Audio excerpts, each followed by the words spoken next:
I wrestled a long time with whether or not to tell this story because I was afraid that it would reinforce a racist stereotype.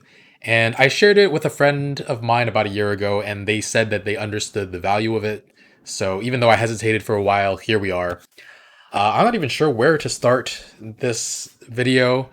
I guess with the fact that my parents and I have all been assaulted by black people. And the point of explaining this to you isn't to reinforce this racist stereotype that black people are more violent.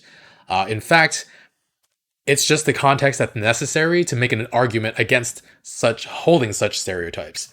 Um, Now there is a lot of anti-blackness in the Asian American community. Most of what I've seen has come from Asian American immigrants, but sometimes those attitudes get passed down through to the next generation. But I'm very selective about my own circle, so I don't hang around people who are anti-black or are bigoted in any way. So my experience with second or third generation Americans, Asian Americans, might not be the same as in other circles. And a lot of this Asian anti-blackness has to do with the white supremacist idea of the Asian model minority. A lot of Asians buy into this myth that we're somehow different and superior culturally. And I mean, I even know several people who think that black people are just born more naturally violent, which is a bunch of baloney. And like, you can't even believe that this is an actual opinion that people hold until you hear it. And despite all the yelling matches I've had with my parents about their anti blackness, I'm not actually sure where their prejudice started. Because did they bring it with them when they immigrated? Was it something ingrained in them after they moved here? Or did it only start after they were both assaulted by black people? And uh, while I will never agree with their anti blackness, intellectually, I can understand why my parents would be anti black. All three of us have been assaulted by black people, but while they recognize that as a pattern, I recognize that as an aberration, a coincidence. And first, though, with my dad's case, I maintain that he is the one who assaulted the black guy in the first place. The backstory is the guy was causing a lot of destruction in the restaurant my dad managed, and my dad called the cops, but they ignored his call because it was an Asian restaurant. So my dad took matters into his own hands when the guy wouldn't stop. He put his hand into the guy's neck. I'm actually having trouble speaking right now just from mimicking it. Um, and the way he tells me this story is that, yeah, if he wanted to, all he had to do was twist and the guy would be dead.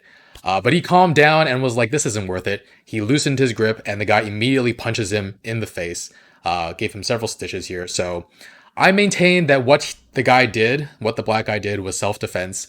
Because, I mean, can you imagine arguing with your father about whether or not he was assaulted or was the assaulter? But I also feel bad for my dad on some level because he feels like the victim and his own child is telling him that he's the aggressor. But from the point of view of the black guy, it's completely plausible that he thought my dad was trying to kill him, especially with a hand digging into your throat. And my dad technically laid hands on him first. Now, if my dad and the other employees had tried to restrain him, I'm on board with that. But since he was causing destruction to property, but he was also endangering a lot of the other people sitting there. Anyway, when the cop showed up, finally, they arrested both of them, and my dad is still confused why he was arrested when he was the one bleeding and needed stitches. But for the sake of understanding my parents' anti-black sentiment, his thought is that the black guy initiated this situation by trashing the place, so fine. And with my mom, much more straightforward case. She was walking down the street and was randomly assaulted by a black woman. Big, heavy black woman, around a foot and a half taller than my mom, just smacked her into the ground for no reason. Had never met or interacted with her before, and then she ran away. The black woman ran away. And I don't know if it was a hate crime or if she was mentally unstable or what. And my mom was fine. She was more shocked than anything, didn't even leave a mark. Didn't hurt the next day even. And yeah, for me, my personal experience, I was in fifth grade. My friend and I were sitting on the floor outside taking a break from Chinese handball or whatever the heck we played back then. And a black kid who was in my grade, who I had never had a class with, and I had never spoken to, dove crotch first into my neck, knocked me over, and basically sat on my neck and pinned it into the ground. And he sat there for a really long time. I couldn't breathe, and I couldn't even get the words out that I couldn't breathe. and I thought for sure that I was gonna die. It felt like ages. It was probably a shorter amount of time, but my brain went into overdrive, fearing that I was gonna die. And my friend was so scared that he froze. I don't blame him. We were children. And I guess the black kid got bored eventually. I didn't hear anything he was saying because I was so focused on trying to get air into my lungs. But when I got home, my mom asked what happened because she saw that my face was like pretty torn from trying to move while it was pressed into the ground. And I told her I fell. I actually kept my assault a secret for many, many years. And at this point, you're wondering, an assault that serious where you thought you were going to die and you didn't tell your parents? And all of this entire video so far has been background information for the point that I wanted to make with this video. I kept this assault a secret because the possibility of me getting assaulted again was more tolerable than being inundated with more anti black shit from my parents. And I knew if I had told them that I would never hear the end of it. And even as an 11-year-old kid, I knew at least subconsciously that being exposed to more anti black rhetoric was going to be more harmful and dangerous to my well being than being assaulted again. And I also knew, hey, like he and I are both 11 at the time. My parents would have done everything they could to get this kid kicked out of school. And in hindsight, out of the actual moment on the ground when I felt like I was dying, I knew he wasn't trying to kill me. He probably thought he was horsing around, and I didn't want this kid in trouble or kicked out of school. In trouble maybe, but I didn't want him to get kicked out of school for something he didn't intend. And God, like thinking about it myself in that moment, it's a little terrifying because under any circumstances, if your child is assaulted, you want them to come to you or go to somebody to get help, and I didn't. So if you ever needed another reason not to be racist or sexist or bigoted in some way, think about how it will affect your kids. Your hurtful actions or beliefs can distance you from your children enough that they won't even come to you when they're in actual trouble and need your help. I have never gone to my parents when I've needed anything, and a large part of that is because of things like this. Not to say I was in any trouble with this kid afterwards. I want to ease your guys' mind in case you think I was like severely traumatized by this.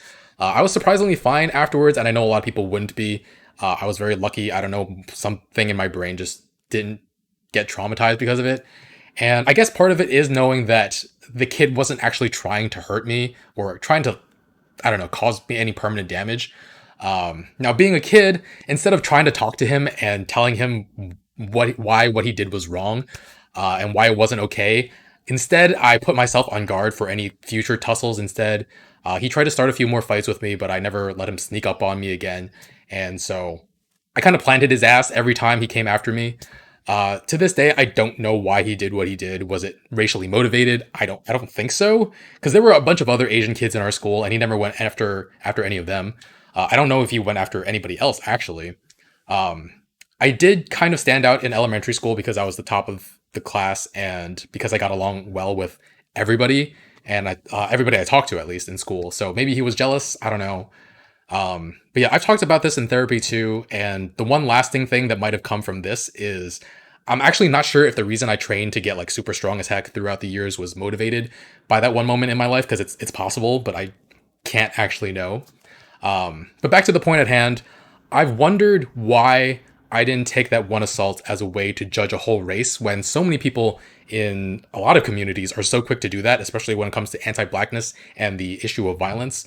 And a lot of people will say that I didn't judge a whole group based on an individual action because it's a generational thing. And I think that could be part of it.